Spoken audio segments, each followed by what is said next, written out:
Continuamos con esta serie que se llama El orden de los acontecimientos futuros según la Biblia. Claro, como siempre, como todo lo que hacemos, es según la Biblia.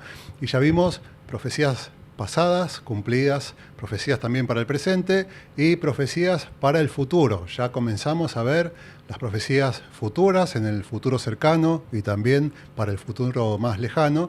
Y vimos la parte mala de la historia.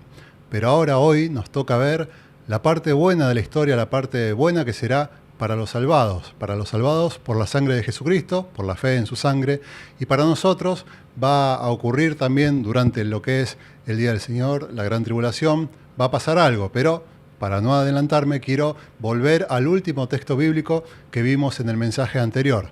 Vimos los juicios de Dios, vimos la parte fea de la historia y terminábamos con este texto bíblico. Ahora pues, ninguna condenación hay para los que están en Cristo Jesús, los que no andan conforme a la carne, sino conforme al Espíritu. Porque la ley del Espíritu de vida en Cristo Jesús me ha librado de la ley del pecado y de la muerte.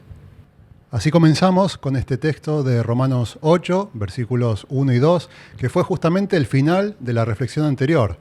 Así que lo de hoy es la historia de los salvados. ¿Qué pasará con los salvados a partir de que comience el próximo cambio en la historia?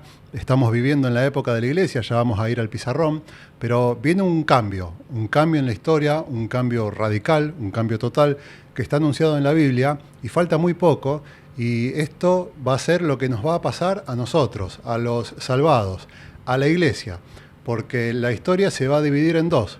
Lo que va a pasar con los que no aceptaron el mensaje del Evangelio de Jesucristo, va a pasar algo que es lo que estuvimos viendo en las reflexiones anteriores acerca de la gran tribulación, la ira del Señor, los juicios y todo eso que va a pasar en el mundo en un periodo de 7 años, pero con la iglesia no dijimos nada, no sabemos qué va a pasar hasta hoy. Hoy vamos a ver qué pasa con la iglesia en este periodo de tiempo y vamos a ver de qué se trata el tribunal de Cristo y la cena de las bodas del Cordero. El tribunal de Cristo es para los salvados, para los creyentes. Todos los salvados vamos a tener que comparecer ante el tribunal de Cristo. Porque todos compareceremos ante el tribunal de Cristo.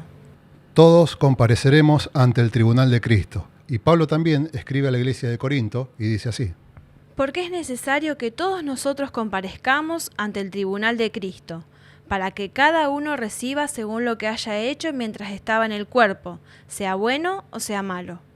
Así que este tribunal de Cristo es exclusivo para los salvados.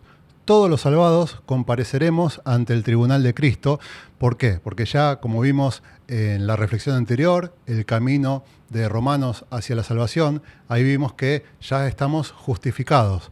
Desde el momento que pusimos nuestra fe en la sangre de Cristo, en la obra redentora de Jesús, ya fuimos justificados, esta palabra que mencionábamos que era tan importante. Fuimos justificados, quiere decir que no somos más culpables, que la pena ya no cae sobre nosotros porque cayó sobre Jesús. No somos inocentes, somos pecadores, todo el mundo pecó, estoy repitiendo lo que hablamos la semana pasada, pero Jesucristo, en su obra redentora en la cruz, nos justificó, nos hizo justos, nos regeneró, también decíamos la semana pasada. Así que a partir de ese momento, a partir del momento que creímos en la sangre de Jesucristo, somos justificados. Así que no tenemos un juicio acerca de nuestros pecados, pero sí vamos a tener un juicio que es el tribunal de Cristo, y es un juicio muy especial. Dice así Romanos 8:1 acerca de nuestra condenación. Ahora pues, ninguna condenación hay para los que están en Cristo Jesús, los que no andan conforme a la carne, sino conforme al Espíritu. Porque la ley del Espíritu de vida en Cristo Jesús me ha librado de la ley del pecado y de la muerte. Así que para los que creímos, ya fuimos liberados del pecado y de la muerte. Así que este tribunal es solamente para los salvados y tratará solamente de recompensas. Es un tribunal de recompensas. Desde el momento que el Señor nos saque de la tierra, en el arrebatamiento, en la salida de la iglesia, ocurrirá este tribunal de Cristo para los salvados, en donde se va a evaluar cómo fue nuestra vida desde el momento que creímos en adelante.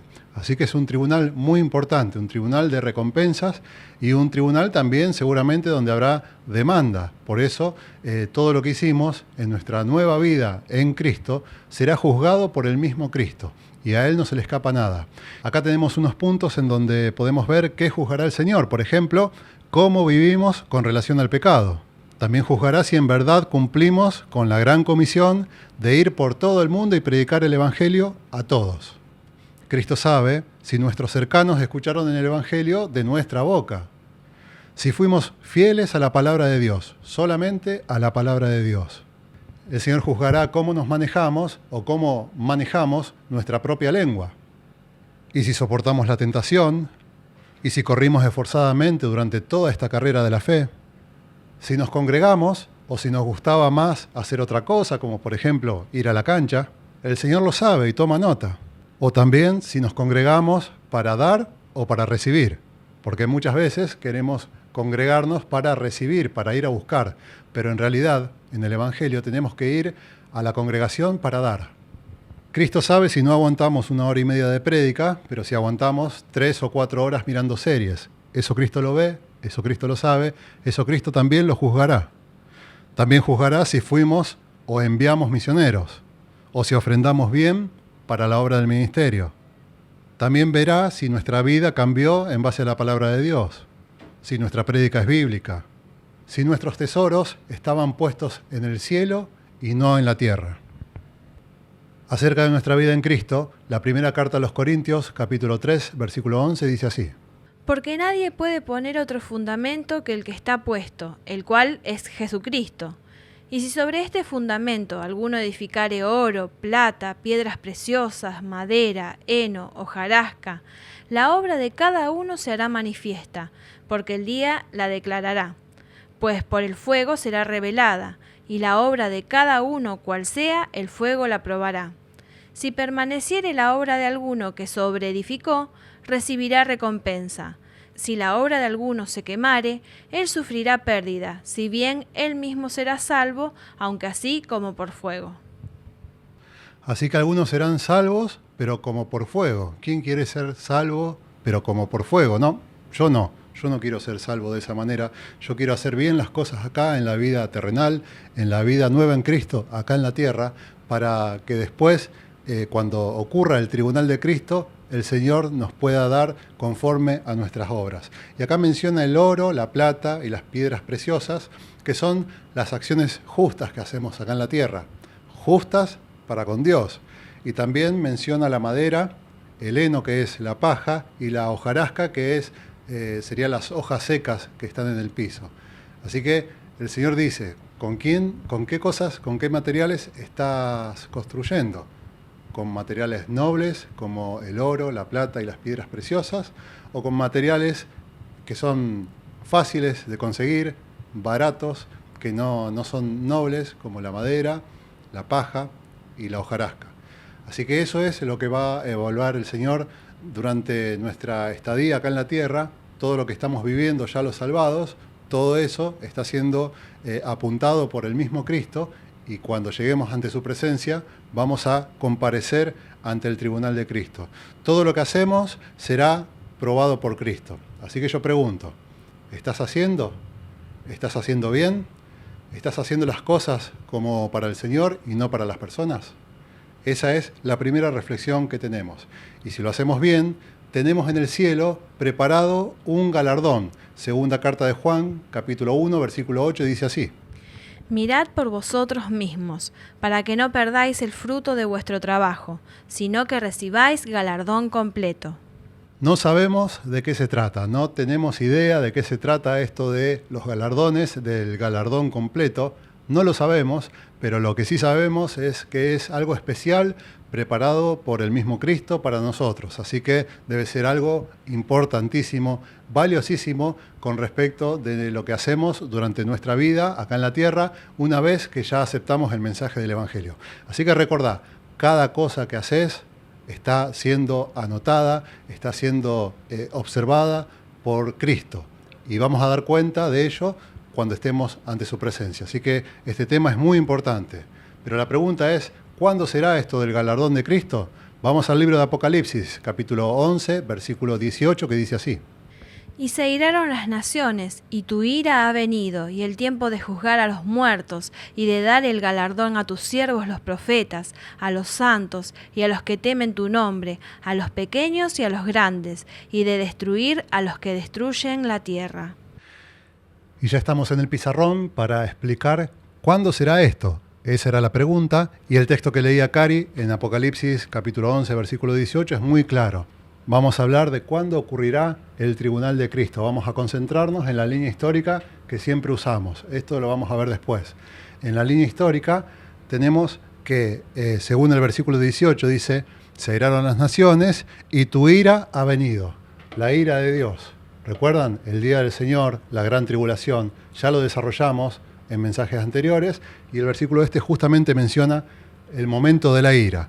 La ira de Dios ha llegado y el tiempo de juzgar a los muertos y de dar el galardón a tus siervos los profetas, a los santos y a los que temen tu nombre, a los pequeños y a los grandes. Así que ahí está, los galardones. ¿Cuándo va a ser? Durante la gran tribulación, en donde la iglesia no está, la iglesia es sacada, es arrebatada antes de que comience la gran tribulación. En ese momento, cuando en el mundo se desarrolla la ira de Dios, el día del Señor y todos los juicios que ya desarrollamos, esto pasa acá en la tierra, pero la iglesia es sacada y junto con Cristo vamos a pasar por este tribunal de Cristo, ya fuera de la tierra, con cuerpos nuevos. Ya hablamos también de la salida de la iglesia, así que si tienen que repasar estos temas, ya están desarrollados en mensajes anteriores. La iglesia sale y en ese momento, cuando se desarrolla la ira, ahí va a ser el tribunal de Cristo, el tribunal acerca de estos galardones. Apocalipsis 11, 18 nos muestra bien claro y nos confirma una vez más que durante la ira hay dos historias.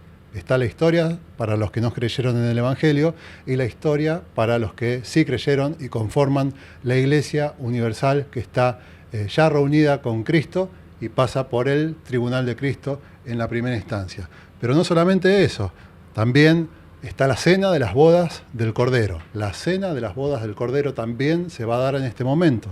Hoy estamos desarrollando el tema que va desde acá hasta acá.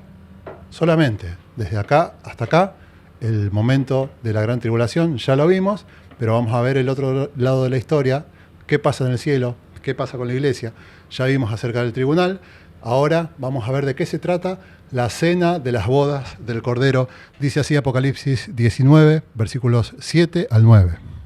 Gocémonos y alegrémonos y démosle gloria, porque han llegado las bodas del Cordero y su esposa se ha preparado. Y a ella se le ha concedido que se vista de lino fino, limpio y resplandeciente, porque el lino fino son las acciones justas de los santos. Y el ángel me dijo, escribe, bienaventurados los que son llamados a la cena de las bodas del Cordero. Y me dijo, estas son palabras verdaderas de Dios. Amén, así es, estas son palabras verdaderas de Dios. Y Apocalipsis 19 nos menciona la cena de las bodas del Cordero. Este es el segundo tema, el segundo y último tema que vamos a ver hoy, y también ocurre en este periodo de tiempo, cuando acá en la tierra ocurre la ira y la gran tribulación. En el cielo está el tribunal de Cristo y la cena de las bodas del Cordero. ¿De qué se trata esto? Para que lo podamos entender, tenemos que saber cómo eran las bodas de los judíos, porque es importantísimo saber cómo hacían las bodas en esta época los judíos para entender qué quiso comunicar el Señor cuando escribió estas palabras. Lo que estamos seguros es que va a haber unas bodas, un cordero y una esposa que se ha preparado. Eso lo dice en el versículo 7. Y ella se le ha concedido que se vista de lino fino, limpio y resplandeciente, que son las justificaciones. Atención los que usan la Reina Valera 60, donde dice, porque el lino fino es las acciones justas. En realidad son las justificaciones. Aquí hay un problema de traducción. El lino fino son las justificaciones. Recuerdan, nosotros fuimos justificados por Jesucristo en la cruz. Esa ropa blanca fue dada por el Señor, no porque nosotros hayamos hecho algo. Así que en la 60 se puede entender mal. Las acciones justas son hechas por Cristo. Él nos justificó. Así que la mejor traducción sería poner las justificaciones de los santos. Los santos fuimos justificados y el Señor nos da esta ropa que es de lino fino, limpio, resplandeciente, que es el atavío, la vestimenta de la esposa que está preparada. ¿Quién es la esposa? La iglesia. La iglesia es la esposa del Cordero. ¿Y cómo se desarrollan las bodas? Para eso hay que ver cómo son las bodas. En la Biblia tenemos algunas bodas que podemos repasar. En Lucas 2, en Juan 2, en Mateo 25. Tenemos algunos episodios que fueron desarrollados durante las bodas. Y acá hicimos un resumen de cómo es el sistema de las bodas de los judíos. Muy distinto al sistema nuestro, el occidental, en donde casi todos tenemos una ceremonia bastante parecida. Pero para los judíos, la boda era así y ahora lo vamos a explicar. El primer punto es el desposorio. Esto lo podemos recordar, si hacemos memoria, cuando la Biblia cuenta la historia de José y de María antes del nacimiento de Jesús, dice que estaban desposados. Así que estaban en este periodo, que era el periodo del compromiso, podemos decir. Como nosotros entendemos el compromiso, para los judíos era el desposorio, duraba más o menos 1 año o 2 años y era un compromiso entre la pareja, entre el hombre y la mujer, que se estaban preparando para el casamiento. Durante el compromiso se realizaba un contrato entre las dos partes, un contrato y también la paga de una dote, como se hace en varias culturas que son del Oriente o del Medio Oriente. Ellos también, los judíos, tenían la paga de una dote que tenía que dar la novia a la familia del novio. El tercer punto es que el novio, durante el periodo del desposorio, recuerdan que dura 1 año más o menos, durante ese periodo el novio le regalaba algo muy importante a la novia, un presente, un objeto muy valioso para que sea un momento muy especial el del desposorio. Punto 4, lo tenemos acá. La novia era llevada a la casa del novio. La novia estaba en la casa del novio. Ya cuando pasaba este tiempo y ya se venía la ceremonia, la novia era llevada por sus familias, por los parientes, hacia la casa del novio, hacia la casa donde vivía el novio. Esto lo podemos ver en Mateo 25. ¿Y qué pasaba? El novio, punto número 5, el novio llegaba a su propia casa. Llegaba con un agasajo especial. ¿Recuerdan la parábola de las 10 vírgenes? El novio que venía, la alegría de las personas que veían que el novio estaba llegando, las luces. Todo eso era parte de esta ceremonia que estamos mencionando que hacían los judíos. Así que, al revés de nuestra cultura, el que llegaba después y llegaba con un protocolo, con una ceremonia, con un festejo especial, era el novio y no la novia como hacemos nosotros acá en el occidente. La novia ya estaba en la casa del novio y la entrada importante, la entrada que llamaba la atención, era la del novio. Ahí sí comenzaba oficialmente la cena. Punto número 6, comenzaba la cena, se cerraba la puerta, ya no entraba más nadie y ahí comenzaba la cena de las bodas. Estas fiestas, estas festividades, para los judíos tenían este tiempo de duración, 1 semana, 7 días aproximadamente, 7 días duraban los festejos. Por eso, por ejemplo, cuando Jesús convierte el agua en vino, hace tanto vino. Si hicieron la cuenta de lo que son las tinajas, era muchísimo vino. ¿Por qué? Porque la fiesta era larga. 7 días duraba la fiesta. Y al terminar la fiesta, cuando terminaba el festejo, punto número 8, el último, salen los esposos. Ya no eran más novios, eran esposos. Salen casados de la casa del novio, la casa paterna del novio, y van hacia el lugar donde iban a vivir. Y así concluye esta ceremonia de los judíos. Es muy importante saber esto porque tiene total relación con lo que pasará con la Iglesia y Cristo. Vamos a repasar estos puntos. Primer punto, el desposorio. Nosotros ahora, como Iglesia, estamos comprometidos con Cristo. También estamos en la época del desposorio, comprometidos y esperando la boda. Punto número 2, tiene un pacto, un contrato. Nosotros tenemos un pacto para con Dios y ese pacto es la cruz de Cristo, el nuevo pacto, el Nuevo Testamento. Gracias a la obra redentora de Jesucristo, ese fue el pacto, el contrato, y hay un pago también, como pasaba con las bodas judías, una dote. Pero nosotros, como esposa, la iglesia es la esposa, la novia, en realidad en esta época todavía es la novia, no puede pagar, nunca va a poder pagar este pago que hay en esta boda. ¿Y qué pasó entonces?